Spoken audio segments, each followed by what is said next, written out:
Let me set the timer.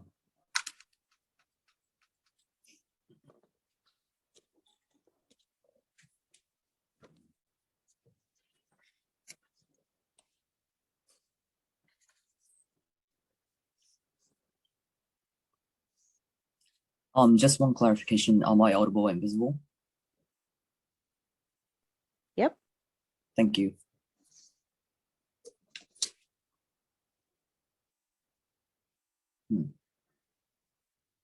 All right.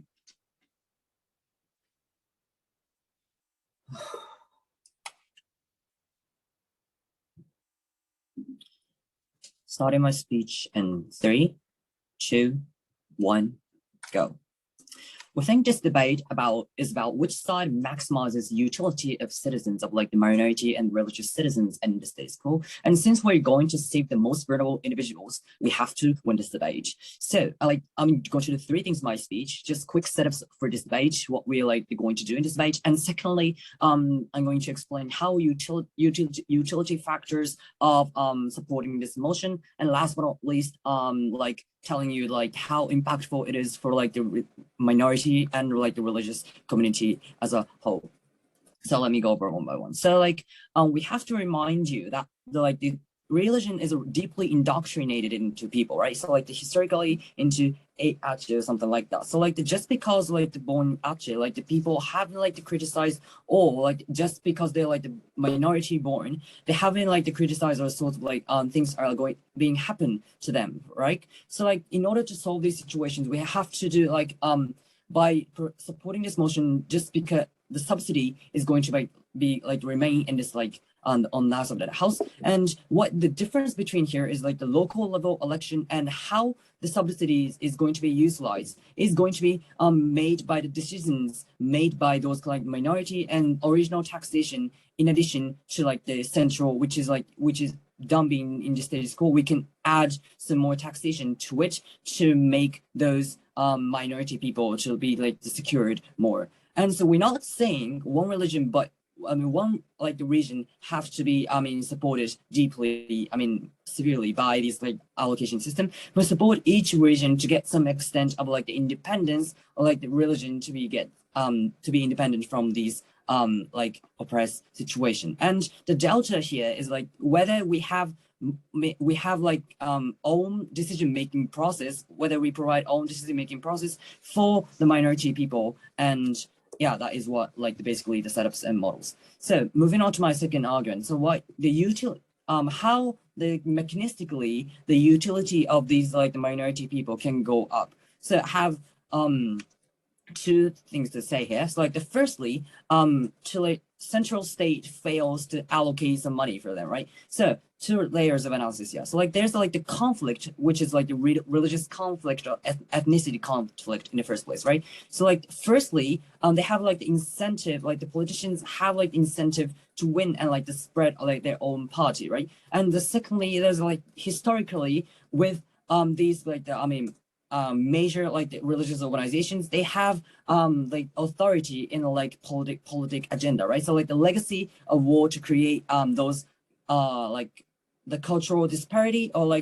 elite people are actually oppressing the people in the status quo, that is making the decision making process is going to be achievable on that side of the house. So secondly, about the minority cannot go to the decision-making process. I have two reasons here as well. So firstly, the less social economic capitals to win the competition, right? So since minority people cannot afford money to win the competition. So there's people with a lot of minority people, the schools, religious schools or such as things, is cannot maintain that education levels in the status quo. So they have the states have incentive to to fund them in order to provide the maximized education for the religious people. And secondly, even if there were such amount the movement in the status quo that captures the religious minority people, the media can't capture these people because they do not have incentive to do so in the status quo before proposing this motion, right? So people are being persecuted in the status quo that they don't have the boost movement is actually media broadcast boost movement is actually corrupted in the state school. So like, so do not get usually money allocated for the minority people, that we have to recognize that minority people are not being mistreated in the state school. So what is going to happen on that side of the house? What local people can do? So 3 reasons here. So like the firstly, regional of like this regional class is going to be happening like same identity, like the religious or like the ethnic levels. And secondly, local state as policy has reflect to some extent has to like reflect on what the people actually in those kind of like the minority actually believes in, right? So because of this, like the politicians has incentive to be elected as like candidates have incentive to elected as a politicians. And secondly, since they have like minority people has to some extent has like same or like problems that are being shared by these like the minority communities,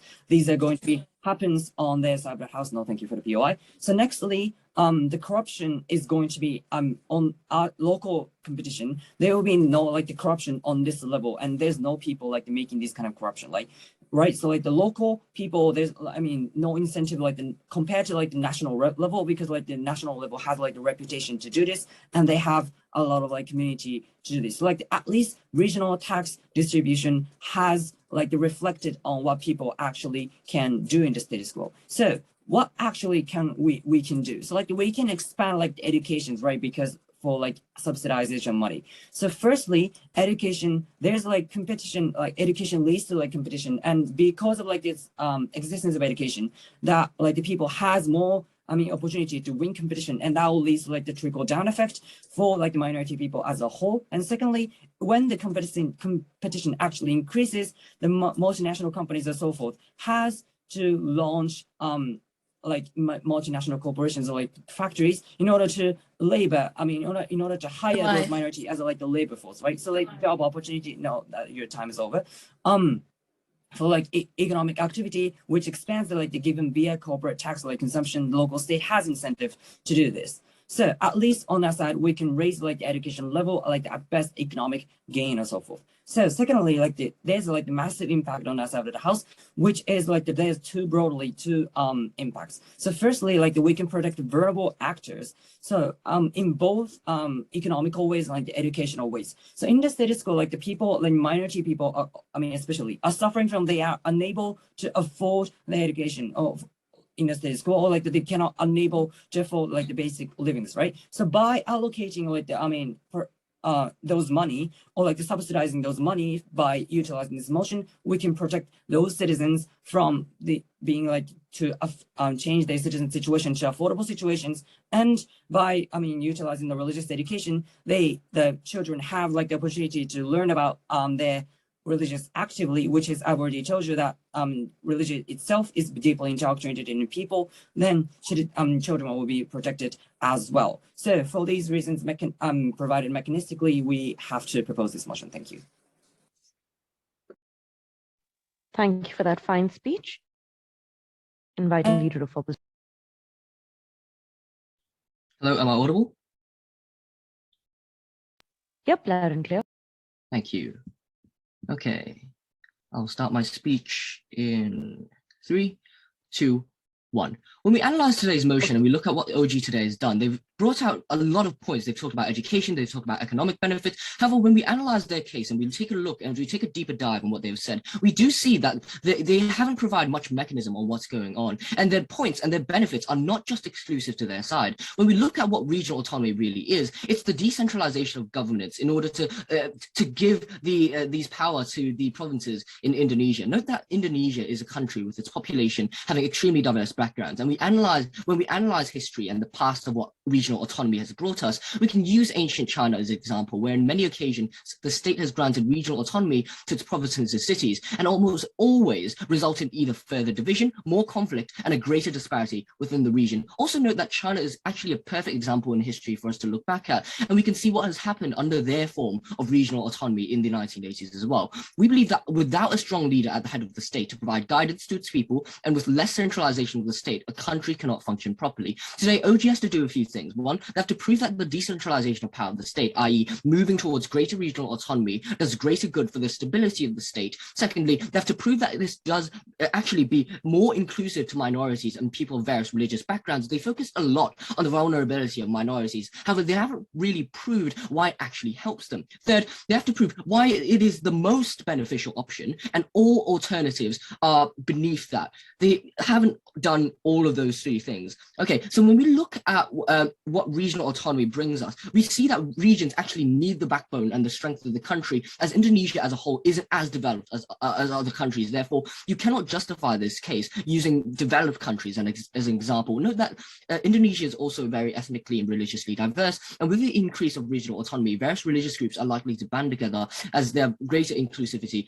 within the region. However, this is actually bad for the country as a whole. Regional autonomy is also irreversible. So take 1980s China reform and opening up as an example. They granted greater regional autonomy to their provinces, to their autonomous regions. However, when we see China tightening their grip now, we see that it's practically impossible to unite these regions again. Therefore, when the disparity is done and the harm is already done, it is colossal and it is irreversible. In the end, we want to ensure the well-being of the state, stability, and ensure the stability and ensure the economic benefits of the state. We want to be more inclusive to minorities and people of different backgrounds. And also, we propose that we follow the status quo. However, we also support the improvement of laws in order to provide more for the religions and ethnic groups as a whole. We want to provide greater inclusivity to various religions and to provide greater freedom to different minorities. Let's analyze the PM case and notice why it doesn't work. They say that religions are very deeply indoctrinated into people. However, they have to prove why regional autonomy is the best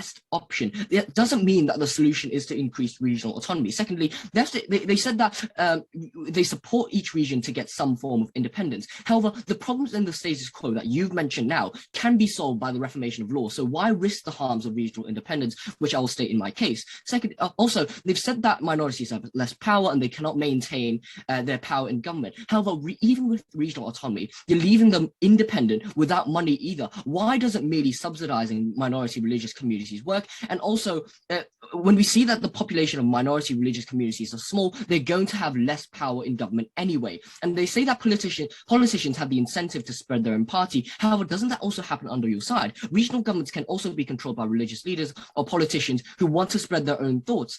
And also, they say that minorities can be elected under their case. However, there are other alternatives, such as to ensure seats in government for these minority parties. And you can see why it doesn't work in and of itself. We bring you a few things. First, it is principally skewed to do so. When you grant power to regional governments who often have diverse ethnical backgrounds, you lose the principle of maintaining the stability of one country. People are less inclined to be patriotic towards the country and hence will undermine the stability of the country. Regional autonomy is a dangerous move towards separation from the central government. There have been many cases when strong rulers have lost their grip on their region and they're forced to cede control to these regional governments. Regional autonomy has, in many cases, split the country into parts, giving up group control of their own local government. Regional autonomy, therefore, has detrimental effects on the country's unity and long-term interests. We'll explain why that is true. This would lead to greater disparity towards different regions as well. First, this would lead to further division within the country between ethnic minorities and different religious groups. By moving towards greater regional autonomy, you're basically making the country split into different groups of people because you're sharing.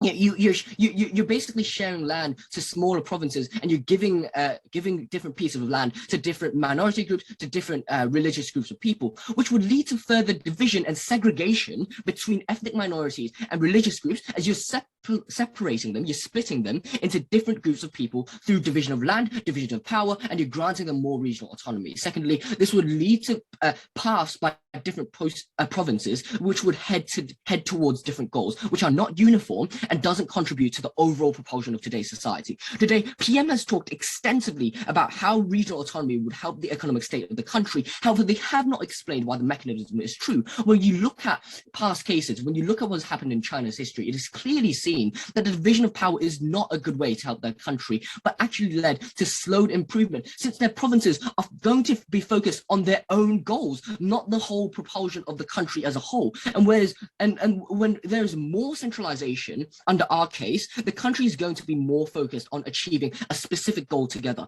Because when there's more unity and there's more power through collaborating with different provinces, we see that that's more able to help the country thrive, since provinces want to achieve different goals and they have different abilities. Through uniting together, this is helpful to the state in general. First, also, this is worse for the citizens and society in general when you implement greater regional autonomy. So first, regions lose the backbone of support from the central government and hence reduces the economic stability. Under the leadership of one country and more centralization, regions can cooperate with each other under the guidance and the provision of the government. When regional autonomy increases, you separate the interconnectedness of different regions, and also due to the greater disparity in paths towards growth, regions are less able to cooperate with each other economically. And seeing that Indonesia now is not particularly a very developed country and mostly relies on their labor force, that is a massive issue in allocating the job opportunities. And the role of government in centralization is extremely important.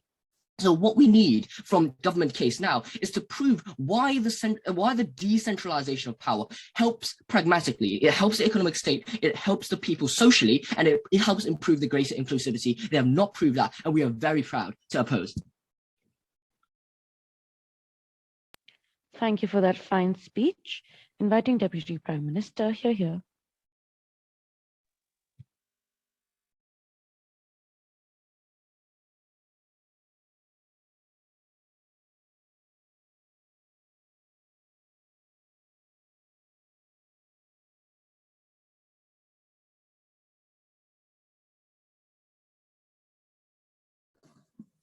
Hi, am I audible?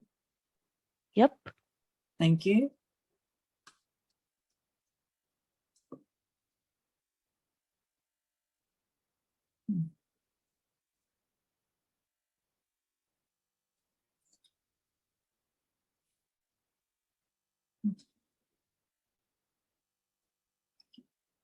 Just for confirmation, I prefer POIs via vocalization through the chat, and please refer to me as Siha Datum, please.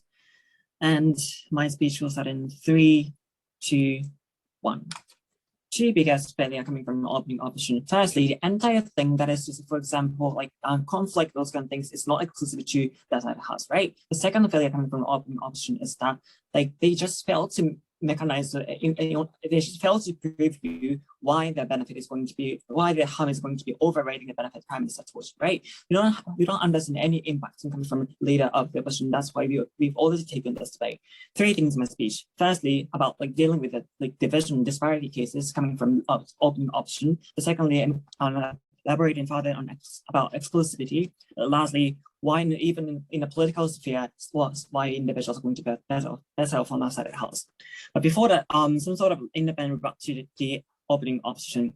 Firstly, we don't understand. We think like given the modern setup coming from Prime Minister, I think that most of the case has been already diluted, right? We told you as a nation that, for example, national referendum or national level election is going to be still remaining, meaning that individuals are going to still able to access those kind of national level of unification, those kind of things. Meaning we also told you, for example, subsidization is still available on the side of the house, meaning central government is all central government is still going to collect the money from via taxation, all those kind of things, and going to distribute that onto each region. The difference here is that those individual its regions, each regional government, its local authority is going to be uniquely going to be able to, like, for example, use that money or allocate that money into their own way, own favorable way, right? Own favorable ways. We told you in the status quo, since like those kind of central state is already collapsed and dominated by those kind of rich majority people, we think the minority people are uniquely going to be better on our side of the house. The only thing they have said, well, like in ancient China, that's been collapsed. We don't understand how that's going to be applied into 2022. I think that's enough to break kick out open option from this way. So moving on to first extension, why about division? Firstly, this is entirely not exclusive, right? Even in the parent, division is already happening. The burden on their side is to prove why their side of this house is going to be better dealing with cases. We don't understand any content what is coming from opening option. That's why we think that is at best wash. Secondly, I think this is going to be far worse for the reason, like I think this is going to be far better on the side of the house for the reason we told you.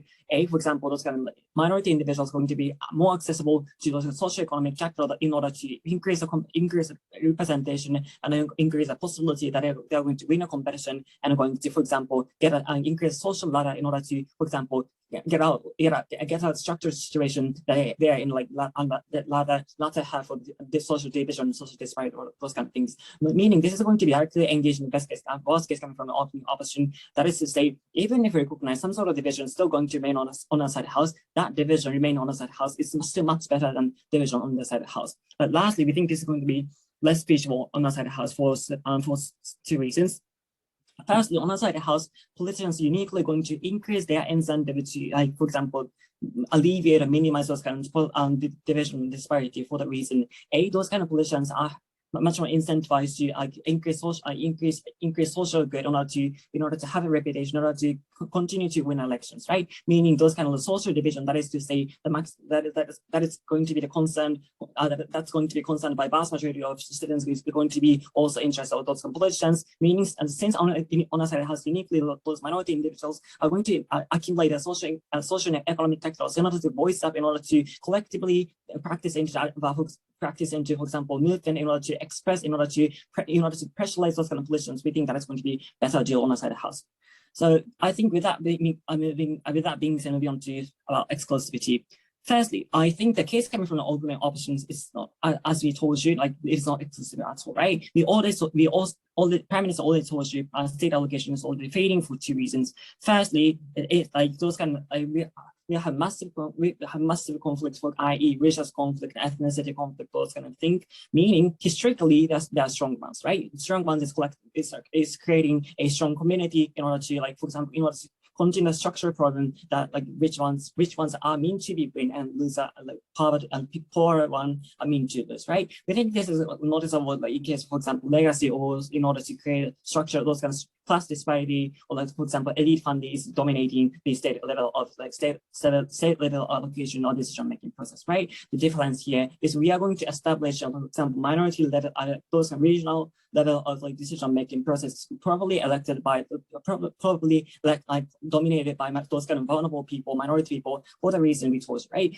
We told you in those places, minority people, like socially vulnerable people, tend to have a cluster. For example, in one region, those kind of people tend to be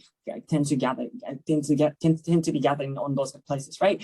Because those kind of, like, the region is going to be established on local state, meaning they are going to be attaining those kind of decision making process in order to govern those kind of own regions, right? We think this is going to be enough delta in order to clearly explain to you why answer is going to be better for these reasons. But we think this is going to be increase in representation. We think this is going to be increase in representation as a state level for the reason we told you this is going to be inciting, for example, companies, industry launching those kind of competition on blue ocean in order to expand, in order to boost the consumption in those places. We told you, for example, multinational companies or companies dealing with education are much more incentivized to launch those kind of situations, since they're on the side of the house. There's since there seem to be, for example, less and less companies that is already launching that, meaning they have much more incentivized to launch in the blue ocean, have a trickle effect in order to going to be maximizing, like, those revenue revenue that is going to be distributed onto those kind of people via corporation tax or consumption, those kind of things, right? We think that's for these reasons, those kind of individual or each region is going to be rich and rich, are going to be increasing its, like, distribution, are going to be more making more facilitation of education, or, like, accumulating more on social economic capitals. We think that's going to be better. But lastly, briefly, political level. We think, like, opening out, the only remarks from opening option was that, like, regional leader is going to be leader of those kind of places, all those kind of things. We told you firstly, oftentimes we told you those kind of regional clusters reflect decision making elected by those kind of religious leader is always oftentimes reflecting the collective voice of those kind of regional clusters, right? And we think we also told you that in those kind of local state level, we think that is more based on reputation when compared to state level that is being corrected. We think individuals are much less incentivized to, for example, go into the very violent violent way, for the reason they are much more easier to lose in next elections, right? We think the implication here in opening government is that the individual level of voice that is coming from minority people, vulnerable people, is much more easier to get reflected, for the reason we are very proud to propose. Thank you for that fine speech. Inviting Deputy Leader of Opposition, here. I will prefer my POIs verbally, and I will start my speech in 3, 2, 1. So in today's speech, I'm going to provide you with 3 things. Firstly, I'm going to provide you with some rebuttals. Then I'm going to provide you with some extensions. And last but not least, I'm going to weigh the opening houses. So firstly, on some rebuttals. So the Prime Minister has brought out another point about how there's going to be no corruption, as so-called. But they have not explained why it does not happen under their side. When you give more autonomy to regions or more power to regional governments, won't they have a better incentive to corrupt as well? So they have not mentioned why this is not going to happen under their case. And now onto some rebuttals against the Deputy Prime Minister. So what does the Deputy Prime Minister provide to us? Firstly, they provided about how conflict is not exclusive. However, with more disparity, and when we see like a different religions are divergent, this will actually lead to more chance of conflict happening in the society. We are not saying that our side is not going to have any conflict. We're just saying that the government side is going to provide much more conflict compared to what the opening opposition can provide to you. And then secondly, they have mentioned about how we haven't mentioned the harms way over the benefits. Well, your benefits firstly has already been rebutted by my leader of opposition, and they aren't really working anyways. Also, they have mentioned about how the government will distribute resources to regions. Well, 2 main things to say here. Firstly, since minorities have a less population, then you're allocating less resources to minorities as well. You're not going to be able to provide like so many resources to those people and like say, also we're going to provide less resources to the majority because we want to help the minorities instead. That's just not going to happen at all. Also, you say that how the division is going to be less in government side. However, OO has more division, like the opening government has actually more division because the different religious group and the religious group can cannot be banned together, and they're going to lead to much more division when government side happens, and there's a lot of division in land, division of power, etc., etc. And also, they have mentioned about how the harms are not exclusive to their case. However, we're taking the harms that will further be worsened under the OG's case. We're not saying that it's not going to happen in OO. We're just going to say that OO's harms are going to be much less compared to what OG's harm is going to provide. Like what the harms is going to provide by OG's case. And then they have also mentioned about how there's going to be more minority representation. Well, again, these are already so many alternatives that can ensure these kind of things and ensure the seats in the government of Indonesia through different kinds of means. This is not the only alternative that is going to work. And therefore, it's not 100% true for this to be the only solution to the problem. And therefore, I think that we should provide a different kind of solution to this case by saying that, we're going to provide more laws that each minority will have a chance to provide the leader out to be participating in the government, etc. And we provide laws and etc. as mentioned in my leader of opposition speech. And lastly, they have mentioned about how we're going to use tax money to help minorities. 2 things to say here. Firstly, it is not exclusive to your side at all, and you have not mentioned why it is only exclusive to your side. Secondly, minorities need the help of the government in order to stimulate economic growth. When minorities and areas are less populated later, the resources allocated by the state are obviously going to be less and actually harms our minorities instead. And now for a little bit of extension. So what my leader of opposition has brought to you is that it's going to be worse for the citizens and society in general. Well, I'm going to extend by saying that it's going to also lead to less unity and inclusiveness towards the identity of people. Well, under the religional autonomy, which under many cases have led to see that when religion autonomy increases, often the identity of the individual living there shifts from being a citizen of their country to being a citizen of the region, and actually drastically worsens diplomatically when we see even regions of a country cannot get along together. So you see in China's case, in the past history of China, you see that when we provide so much power to different kinds of provinces, it is not going to work and it's not going to provide unity to all later. And you see that it is not going to work under the opening government's case. And also, now let's actually just try to take opening government at their best case. And we see all of these things that they want. Firstly, the pragmatic benefits. Second, the inclusivity of minorities. And third, the absence of conflict. Yet, even under their best case, we see everything that they can do can be resolved by reformation of laws, by changing the system, and by doing different kinds of means to improve the society, to improve the country as a whole. What OG wants to provide is not it's not exclusive to their side. Or even on opening opposition and the opposition side, we're able to provide all of these benefits to the minorities and to the society as well.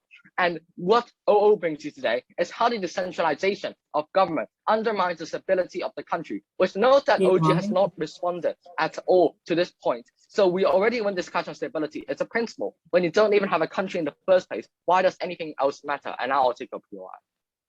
I think that is still better than having zero distribution in your pattern, which holds your layer mechanism how central state is not incentivized to favor minority enough to change legislation. We never see any overriding reason as to why the alternative can solve it.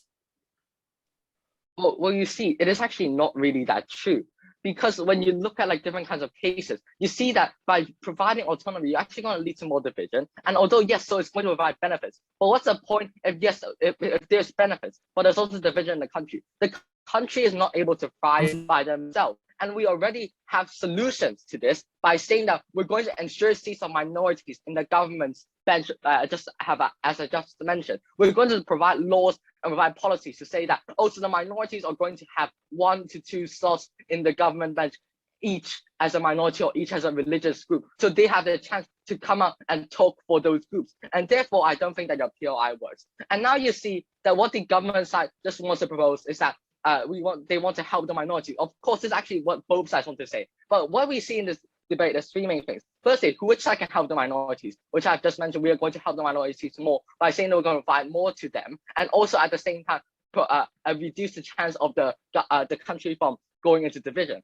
And also we're going to help the society as well, because through providing less division to the country, we're able to help the society thrive and provide more benefits to society as a whole. And lastly, we're going to help the country of Indonesia as well. Since we are seeing that when we provide less division to the country is more able to thrive, the country is more able to develop. And while you say that we're not going to help the minorities, we already do by saying that we're going to change laws, we're going to provide new policies and new laws to the country in order for them to thrive more and help the minorities as well. And therefore, I think that we win the 3 main clashes of this debate against the opening government. And also, even if we assume that the government's case is true, without the backbone of the government, why can these regions excel without cooperation? Indonesia isn't as advanced as such as the US, and they cannot survive on their own. And therefore, I am very proud to oppose.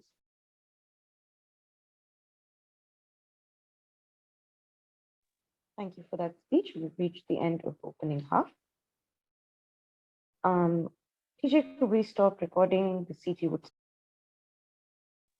Thank you for that fine speech. Inviting member of opposition. Here. I'm audible? Yep. Yeah, so just to remind everyone, preferred pronouns he, him, preferred mode of asking POIs is strictly through the chat. Do not unmute yourself. Whoever is given timestamps, I would like an additional timestamp at the end of the 5-minute mark as well. Apart from that, I'll be timing myself too, starting my speech in 3, 2, 1. All right, panel, this is how I'm going to go about with my speech. Firstly, I think it is very important for us to summarize what this debate in the previous 5 speeches has been about and talk about what the major clashes have been so far. Moving onwards, I'll talk about what the case which has been, what is the case which has been represented by the government bench, as well as what were the problems with certain cases which were presented by the opening opposition as well. First, you're talking about to summarize what this debate has been about. This debate has been about majorly 2 clashes between unity of the country and between on which side of the house are the marginalized and the minority communities better, which we'll prove to you in the following upcoming speech. Now, talking about the case which has been presented by the government bench, the very problem with the case of the government bench is that they fail to understand that in this modern world, a country isn't just an amalgamation of states, but an entire unit itself where you have different states, different regions coming together to work for the holistic development of the country itself and for every single citizen. But this isn't true in their own paradigm. They have been restricting the whole definition of autonomy towards only one particular set of states. They have been restricting the fact that it's not only a couple of states which matter. We need to work for the entire country itself. We need to realize that in a country like Indonesia, where ethnic differences are so prominent, it is imperative for them to be accepted, for the people to be accepting of these differences. However, these regional autonomies leads to amplification of these differences and directly impacts the unity. The case which has been presented by the opening opposition was a very beautiful one, but it doesn't stand in the status quo until and unless we give you the proper characterization and mechanization which is required for it to hold true in the present status quo. Firstly, talking about how it affects the unity of the country. I don't think I need to really explain to everyone here why it is imperative for us to have a unified country. You need it for the sustenance of the country itself. You cannot have a country where you have different regions who are fighting amongst themselves. What does it lead to? It leads to a risk of civil war. It leads to the risk of ethnic conflicts, which we are aiming to avoid in the first place. These ethnic differences and these conflicts are the ones which actually lead to these civil wars. Autonomy is not the solution to these ethnic conflicts, but it is the very cause of them. This autonomy not only fuels conflicts, but it also legitimizes and strengthens the separatist agenda, and which raises the risk of civil war, which is highly probable in their paradigm, which they have failed to address till now, and failed to address how do they plan on sustaining the country itself, and how do they plan on mitigating the harms of this plurinational polity about which is certainly about to be there. Secondly, talking about it is very important for us to realize what happens when you give this power to these particular regions, or more importantly, who are the people who take power in this region. The very basic assumption which the government has presented to you here is the fact that they assume that there is a sense of homogeneity in these minorities, which isn't essentially true. Even in a minority community, even in the community which has been marginalized for years, you see a sense of divide between the economic capital which has been there among certain sectors of that particular minority itself. Now, they have talked about how giving autonomy to these particular regions, it leads to a betterment of these marginalized communities. It leads to economic benefits, but the truth is that these benefits do not really trickle down to the most vulnerable people. Why is that? Because even in such autonomous regions, you have certain people who have had the good luck of who have had the chance of having a good sense of education, who have had the chance to create a better monetary capital for them. These are the people who actually restrict themselves towards the power. These are the people who get a chance to go to the power. Now, how does it affect the marginalized community? You have people who have been fighting for your autonomy. You get a sense of association. How does it change? It ends up in certain political parties ruling a particular region for continuous successive elections.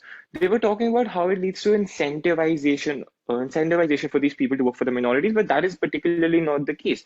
Once you have established your majority in a particular area, once you know that you have support of these marginalized community, that actually decentivizes you to work for them. Whereas in our paradigm, where we are talking about better representation, we're talking about reformation of laws, the central government has an incentive to work for these minorities every single election, so that they have an incentive to actually come into the power in these regions itself. Now, talking about how another factor which the government has missed about, it's not only just the economic benefits that these marginalized communities are looking for, but also, please through the chat, it's not only the economic benefits, but also a sense of acceptance and a sense of unity in the society itself, which isn't fulfilled by creating a sense of divide. What do you do when you give a certain sense of autonomy to only one particular region? You create a sense of boundary. These people are marginal. These marginalized people are further marginalized. Why does it happen? It happens because a certain sense of group.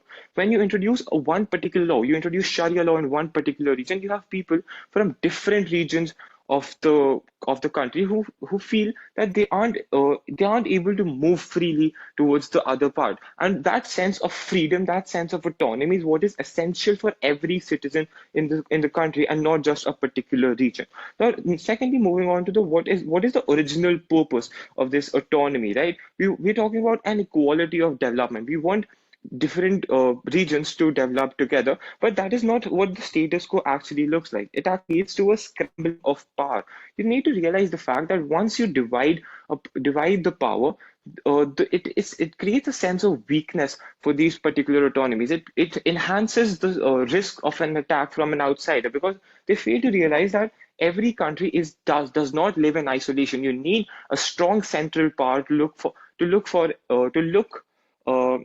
all of its citizens. You need a central power which has unified at its core, which has the great economic strength, which has great outside relations, which aren't fulfilled in their side of the paradigm. And I fail to understand how, with all of these cons which I have just now outweighed, how are the people better off in their paradigm instead?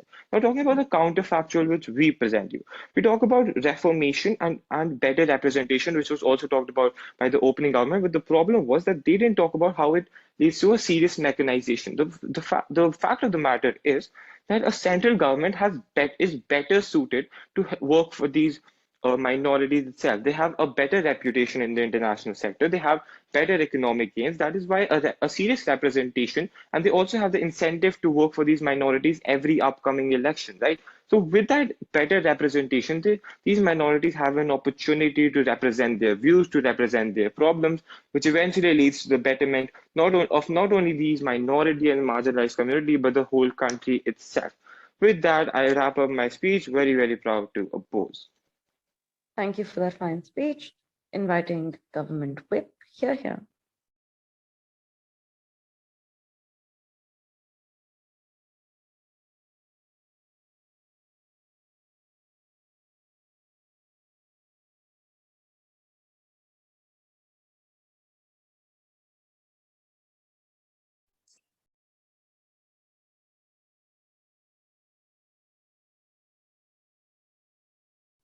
I'll just take 10 seconds to collect my thoughts, and I'll then give a countdown before I start my speech.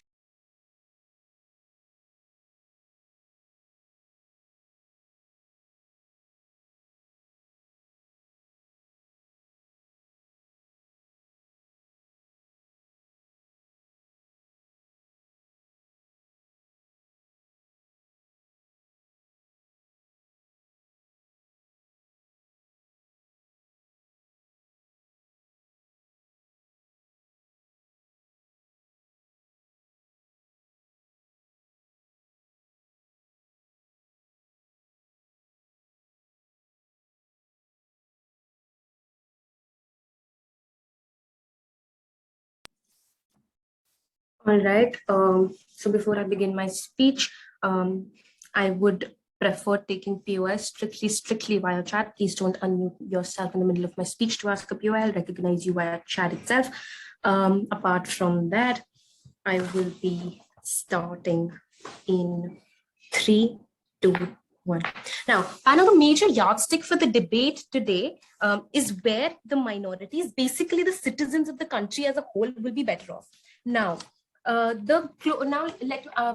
be structuring my speeches, I will tell you the major clashes of the debate and integrate my rebuttals within it, and later I'll tell you what the exclusive positive case from the closing opposition has been throughout the case, which has went unrebutted by even the government whip. So now, the closing government has severely victimized minorities to strictly support their case. However, panel, it is very important to understand that we're not debating in the 1980s or the 1970s. In the past 50 years, minorities and ethnic groups have had better representations, have had better policies, and have had much equal rights in the system. So in the current status quo, there is a greater propensity, a greater likelihood for the people who are asking for these regional autonomies, for the people who are protesting for these regional autonomies, to have a quest for power, to have separatist agenda, as we told you, as my member of opposition mentioned in his speech. So there's a greater propensity for them to not have this altruistic agenda of asking for equal representation and everything, because in the past 50 years that the need for that has not been much. Now, even if I take the best case for the government's entire case was contingent on one thing, which is that the regional it was contingent on just one assumption, which is that with regional autonomy, suddenly the minorities will get all sorts of resources. They will get a sudden sense of inclusivity, and a sudden sense of inclusivity. But what we tell you, we mechanized two things for you today. We told you how there is a greater propensity for the minorities to be worse off in their paradigm. So in these regional autonomies, it is more likely for an upper caste white man to get elected as the local leader, even if there is a voting mechanism as mentioned by the closing government. The people standing in the elections will once again be the ones with higher capital fund and privileges. So this with greater capital fund, with greater privileges, again they will be the ones who will stand in the elections and eventually get voted because of coercion, because of the power that they have. So they will be the ones that will get elected to even these regional autonomies, to even these decentralized structures. And consequently, this is worse off for the ethnic minorities, the women to be governed, and for the women to be governed by him as compared to the Indonesian government in the status quo. Hence, this benefit fails to stand on their side of the paradigm.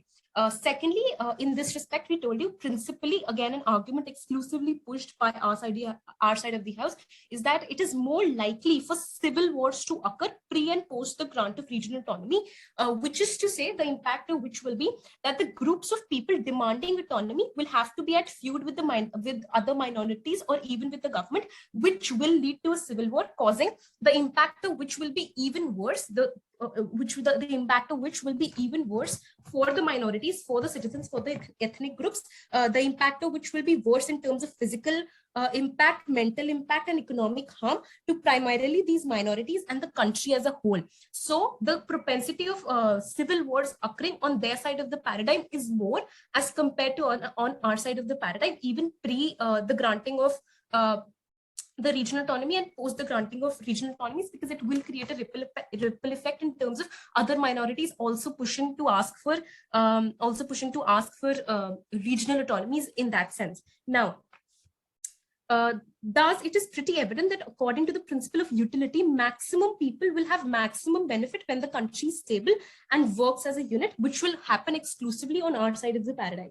Now, our counterfactual that my member of opposition also presented is that the country can rather focus on even better reallocation, which it has been focusing for the last 40-50 years, and there have been better changes, and minorities and ethnic groups have been better off as compared to the past. So creating regional, which is to say that the creation of regional autonomies will not have that sort of benefit which they are vouching for in their entire case. But we tell you that if we work as a unit, if the country works as a unit, we can have better proportionate reallocation of resources to the ethnic groups. We can rather have more reservations for minorities in the central government system, so everyone can have equal representations, and we can have better reallocation of money for creation of industry. So even if I take the best case that minorities are like severely suffering as they have amplified the struggle of the minorities, even if I take their best case, we can have reallocation of money in our paradigm for creation of industries and better employment opportunities. Now, the closing government came here and said that the minorities will have the autonomy to practice their religious activities with decentralization, something like their religious activities, and go to the religious place, whichever they have to, they will have that sort of the autonomy. But I think they forgot to read the context, which is to say that on the contrary, what we saw even in the context is that the province of Aceh imposed the Sharia law on its people. This is a prime example of the principally skewed idea of leadership these economies are likely to have. There is a greater propensity for these ethnic leaders with probable separatist agendas to enforce certain laws like the Sharia law, which exploits people's right to freedom and choice. So this is what we have been seeing in the status quo. Now let's come to the trade-off that we have had today, which is to say that whether you want to give puppet power to regional autonomies, which is actually of no good, or we have to preserve the country's unity and stability for a longer time. We tell you that it is definitely, I said don't unmute yourself, which is to say that and it is clearly better off to preserve a country's unity and stability for a longer term. Now, to support this argument, my member of opposition came and gave you extended our positive case from our side. Which is to say, first, civil wars are actively related to religious autonomies, the impact and mechanization of which I again provided in the first half of my speech. Secondly, we tell you with the crumbling of countries' unity, there is a greater propensity for external forces like other countries to attack Indonesia. It gives external countries an opportunity, a clear opportunity to take over Indonesia as a country, which is extremely, extremely bad. What is more important is the question we have in front of what is more important panel? That's the question we have today. Is it important to give the so-called decentralization to states, which will again, in which case, which, as we told you, minorities will be worse off in that scenario as well, or it is important to preserve countries' unity in long term and to preserve countries' stability in long term, which is important. We tell you that preserving countries' unity and stability has more long-term benefits and has a better has more importance today. That's what we argued for today. That's primarily what we argued for today. Now, the government is suggesting that we create I'll just take 5 seconds to wrap my speech. The government is suggesting that we create ethnic differences into discrimination with creation of separate autonomies. However, we told you that how it is better for everyone to exist together in terms of common education systems and policies, which is exclusively possible on only our side of the paradigm. So panel, we argue today for the stability of a country as a whole, which includes the minorities and the citizens, which is definitely much better off. Thank you. With that, very, very proud to pose. All right, thank you for that speech. To reach the end of the debate, for shake hand. Panel, before that, if I mention my POI preferences before my speech, I don't expect anyone to violate those and unmute themselves in the middle of my speech.